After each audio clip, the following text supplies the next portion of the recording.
Shalom, Bapak Ibu Saudara. Kita meneruskan tema kita menjalani kerajaan sorga di bumi, di mana kita sudah bahas bahwa Taman Eden itu adalah simbol daripada kerajaan sorga di bumi pada tahap awalnya, di mana manusia sedang dalam proses di sana. Nah, kita sudah bahas mengenai bagaimana manusia diperintahkan untuk memelihara, ya, Kejadian 2 ayat 15 itu, untuk mengusahakan dan memelihara taman, artinya mengusahakan dan memelihara kerajaan sorga di bumi. Hari ini kita mau belajar tentang hasil daripada mengusahakan dan memelihara taman adalah menghasilkan buah, ya. Karena memang Tuhan menuntut kita, atau Tuhan berharap agar kita ini menghasilkan buah, ya.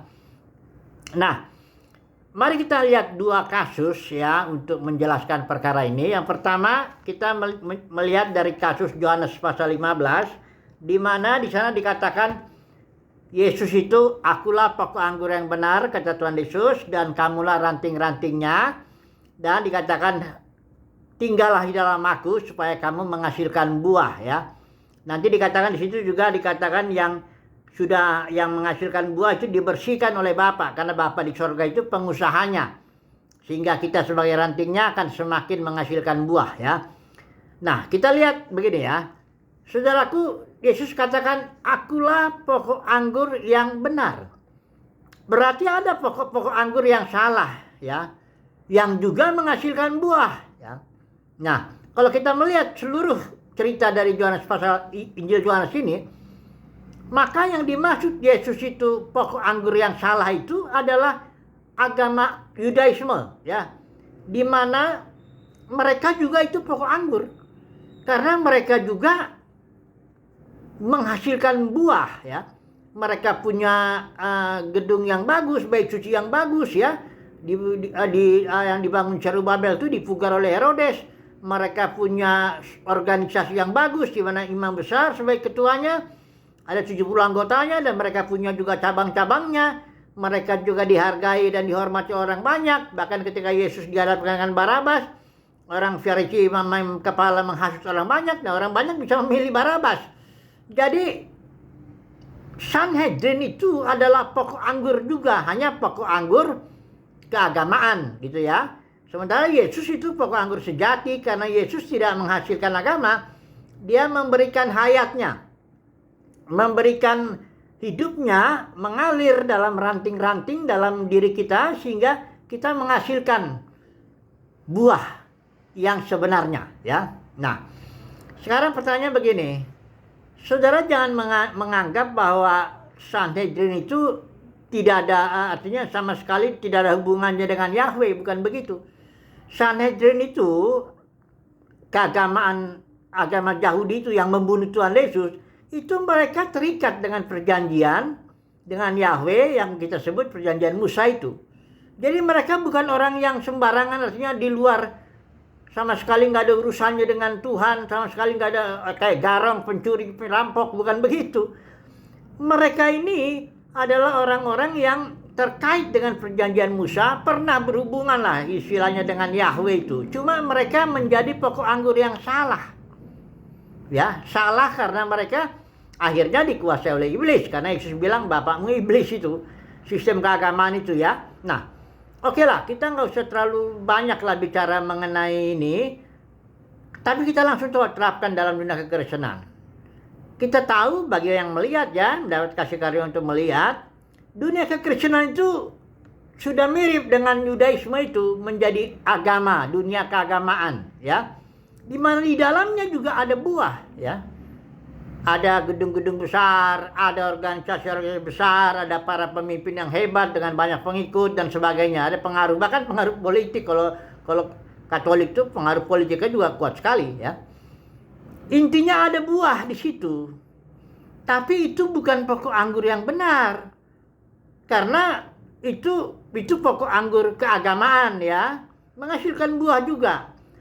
Nah, berbahagialah saudara kalau kita ditanam bukan di pokok anggur yang dunia keagamaan ini, dunia kekristenan, tapi bahwa kita ditanam di dalam Kristus yang adalah pokok anggur sejati. Cirinya ya kita artinya berfellowship dengan Kristus, dikatakan di dalam 15 ini, berhubungan. Ranting itu dengan pokok itu berhubungan terus ya. Ranting ini menerima hayat, menerima energi dari Kristus dalam batin ya. Terus hari lepas hari kita dipimpin Tuhan, mengikuti Tuhan Yesus kemana saja Tuhan pergi. Hari Senin, Selasa, Rabu, Kamis, Jumat, Sabtu, Minggu, semuanya kita diatur oleh Kristus dalam batin ini. Kita bersandar ya. Kita menghisap energi dari Kristus dalam batin. Kita mendapat segala sesuatu, ini Kristus segalanya bagi kita gitu. Ya, barulah kita pada waktunya, pada saatnya menghasilkan buah. Kita nggak usah takut, Bapa di sorga pengusahanya, dia akan membersihkan mana buah-buah yang kalau membersihkan itu artinya begini saudaraku. Kalau ada buah yang muncul belum cukup matang atau masih asam-asam, itu dipotong, dibersihkan supaya menghasilkan nanti buah yang matang. Jadi jangan heran kalau dalam kehidupan kita sepanjang perjalanan hidup kita di dalam pokok anggur yang benar ini, kita dipotong dari persekutuan yang indah yang kita rasa, kita dibuang dari situ, masuk lagi ke dalam sesuatu yang lain, masuk lagi terus gitu. Kalau masih belum matang buahnya, potong lagi. Bapa di surga itu motong terus sampai nanti menghasilkan buah yang matang ya. Jadi intinya begini, semoga saudara dan saya mendapat kasih karunia untuk ditanam di dalam pokok anggur yang benar, yaitu Kristus. Ya, jangan khawatir kalau kita sudah ditanam di situ, Bapa di surga pengusahanya, kita pasti berbuah, buah yang matang pada waktunya.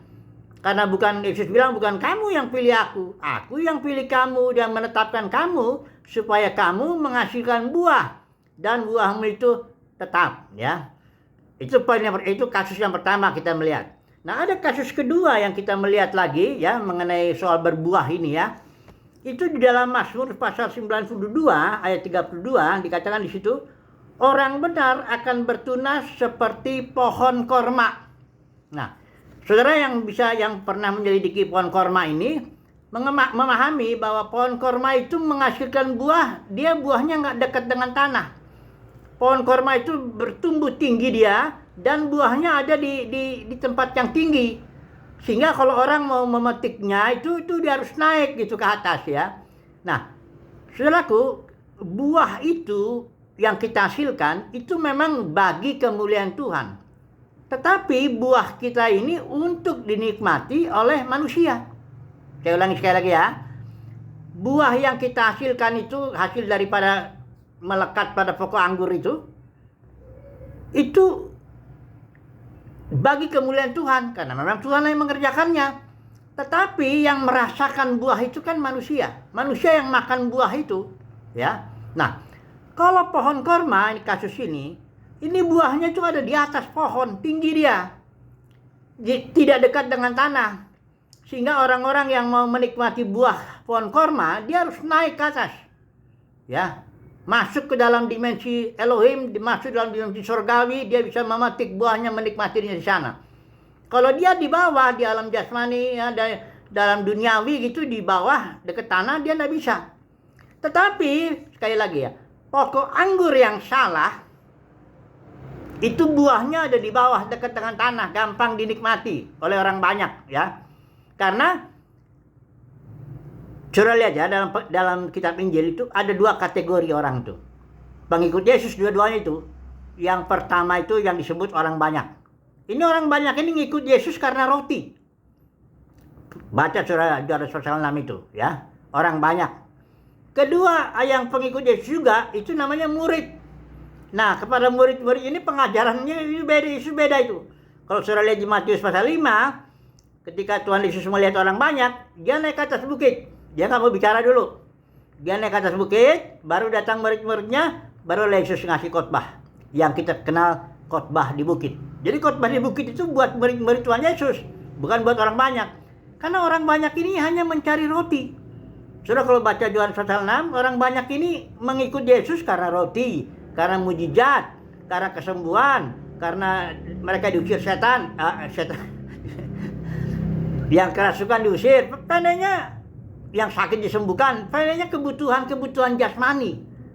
Nah, orang-orang yang dikatakan sini ini orang benar nih kayak pohon korma, buahnya ada di atas, nggak bisa dinikmati oleh orang banyak yang senang dengan buah yang gampang-gampangan yang di bawah tanah itu.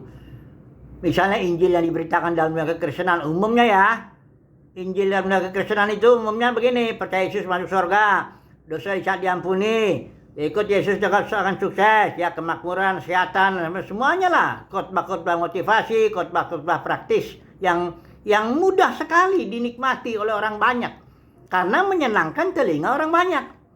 Tapi kalau saudara mau menikmati buah pohon korma orang benar, itu mesti naik ke atas, masuk ke dalam dimensi yang lebih tinggi, masuk ke dalam dimensi rohani. Di sana ada buah, ya, buah-buah yang bersifat spiritual, ya, tidak yang di dasar yang apa ya, yang bersifat jasmani, nggak begitu, ya. Karena kerajaan surga itu bukan soal makan minuman. Kerajaan surga itu soal damai sejahtera, sukacita dan kebenaran oleh Roh Kudus, ya. Nah, oke lah. Jadi kesimpulannya begini. Setiap orang Kristen yang lahir baru itu diharapkan oleh Tuhan menghasilkan buah, ya. Supaya buahnya bagi kemuliaan Tuhan tapi dinikmati oleh orang banyak. Dinikmati oleh orang, ya. Semoga saudara dan saya itu ditanam di dalam pokok anggur yang benar dan menghasilkan buah seperti pohon korma. Memang tinggi buahnya, nggak bisa dinikmati oleh orang banyak. Nggak apa-apa, memang begitu. Ada kok bagiannya. Ada juga orang Kristen yang mendapat kasih karunia untuk ditanam dalam dunia keagamaan, dunia kekristenan. Buahnya bisa dilihat semua, ya. Khotbahnya pun bisa memenuhi selera orang banyak, ya. Khotbah-khotbah mengenai khotbah motivasi, ya, kesembuhan dan ya itu masing-masing panggilannya.